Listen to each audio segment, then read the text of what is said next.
So now that we've talked about accessible design and developing that calm classroom community, um, thank you so much for being here. I have learned a couple of tips from you in the chat that I will make sure to implement in my own classroom when I go back to the schoolhouse. But I'd love for you to ask questions at this time if you have any, share some ideas with me. Bonnie, I love your focus on routines and building mindsets and helping that side of things. I'm interested in your teacher's experience of, um, like, do you have other examples of the routines and the ways that you practice them with your class that kind of leads to that functional use of keeping things organized and using the calming corner? So I just other routines in the classroom. I use routines for I mean, routines are huge for schools because we don't want chaos in our classrooms ever. I'm not a yeller. I think I've yelled like maybe 4 times, and that was when someone was trying to like cut themselves or set something on fire. So, so those routines really help just with calm. And if we get out of control, I just say we're going to return to Zen, and everybody just takes a moment, which I love.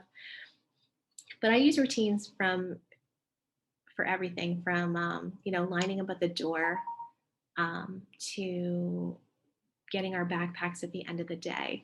And those situations are so important because we don't want our students to, um, first of all, be unsafe. But it just, when we have routines in the classroom, it just keeps us organized. It keeps the time and space purposeful. Um, and that's something that we want to instill in our students, the organization and the purpose of being at school. So I'm sorry, the question was, I'm sorry. Oh, I just really liked your examples of the routines that you use, like with your transition sound and how you practiced it and got used to the Mhm. routine. So yeah, if you have any other examples of Yeah. routines you use to support either organization or proper use of the calming corner, that'd be So really the helpful. important thing about the routines is that you actually model it. You can't just tell them your students what you need them to do in a situation like this. You actually have to show them, because I think we sometimes, we tell our students something and they don't really understand it, but they do it anyway. And we're like, wait, that's not what I said, or that's not what I meant. So show them. But everything from the cozy corner, like how to push in your chair or your yoga ball or whatever seat you have, and how to walk to the cozy corner is important. How to flip the timer is important. Like make sure you start the timer. I have like a 3-minute timer, and they're allowed to do it twice. So that's 6 minutes at the cozy corner. Um, and so you flip the timer, and what do you do when you're in that space? Are you allowed to make noise? Are you allowed to jump? Are you allowed to, lie on the floor? What can you do with the tools in the space? Can I hug the stuffed animals? All of those things are really important. Do I have to do anything in the calming corner, or can I just sit there? That was something that I had to think about because sometimes for some of our students, I know that thinking or sitting in a quiet place is really hard, but for others, it really helps them.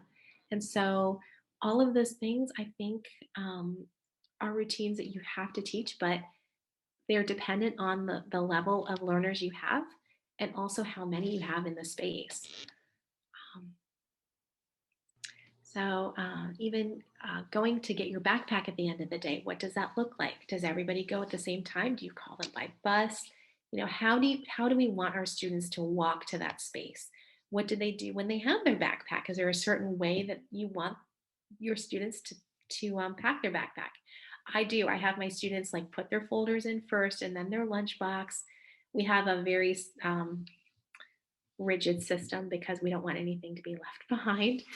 Um, so, uh, so those are some of the routines that I teach, but also modeling. I take my own backpack in, and this is my folder. Okay, watch Mrs. Dietrich. I'm putting my folder in. This is my lunchbox. I'm putting my lunchbox in next. What comes next? And they'll it's almost like a call and repeat situation after that. Now, what comes next? And sometimes I'll try to forget something and then they can jump in. No, no, no, you forgot to add your code or your back, your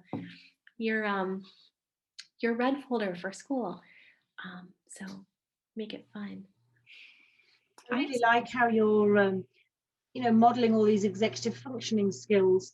They're so open and transparent, and there's everybody's seeing everybody else's systems and what works for them, which hopefully enables each child to advocate for themselves as to what works for them. And yes, I really like what you said about the organization, that if they learn to be organized in their physical space, then their mind and their body can perhaps follow, or just help organize around that physical space as well. yeah. Um, I have some questions in the chat. It says, as a new chair user going back into the classroom, are there any assistive tech or ergonomic devices you would suggest? I actually, uh, I use a wheelchair. I have a quickie tie. It's small. Um, I don't have anything attached to my wheelchair. I do have a basket underneath. It's just made out of mesh that came with my chair.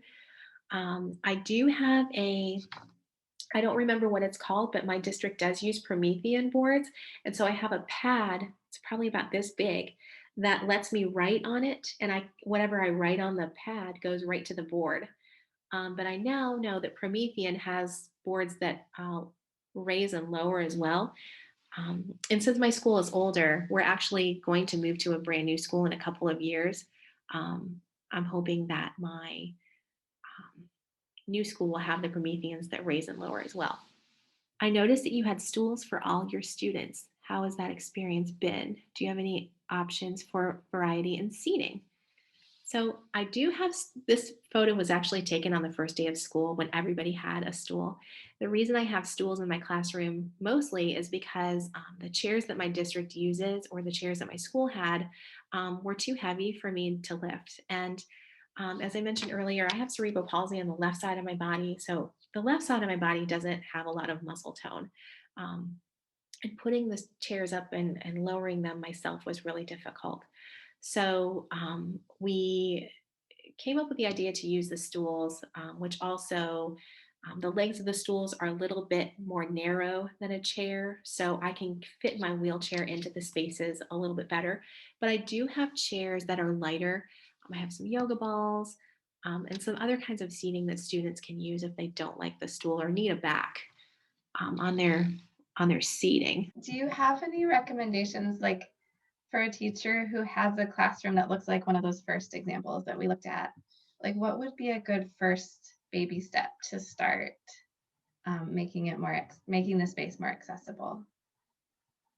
So I think many of the people that were here today to see that image agreed with me when I said that I didn't know where to look first. So maybe a good first step would be to identify one or two focus walls instead of having all four walls covered with paper. Um, that would be my first step. And that's something that is going to take a little bit of planning, because if you like to share your student work or it's covered with your classroom space is covered with anchor charts, um, you might have to consider a different way to display your student work or to have those anchor charts available for your students to use. Which is why I am a huge proponent of having everything on the table for students to use, so it's not up on the wall and it's right at their fingertips. So that's something I would consider, but also choosing like one or two colors for bulletin boards, and bins might actually help too with that. I do have, while you guys are thinking, she gave me a couple links of resources that she really likes. So I'm going to drop those in the chat so that you guys have access to those. The first two are tips for designing inclusive classrooms, and they kind of blurred together in there. And then this other one that I'm going to put next is pertaining to the Cozy Corner. And this is actually a website I've used a lot too. They have some great resources. Bonnie, this has been such a great, practical, really, really useful presentation.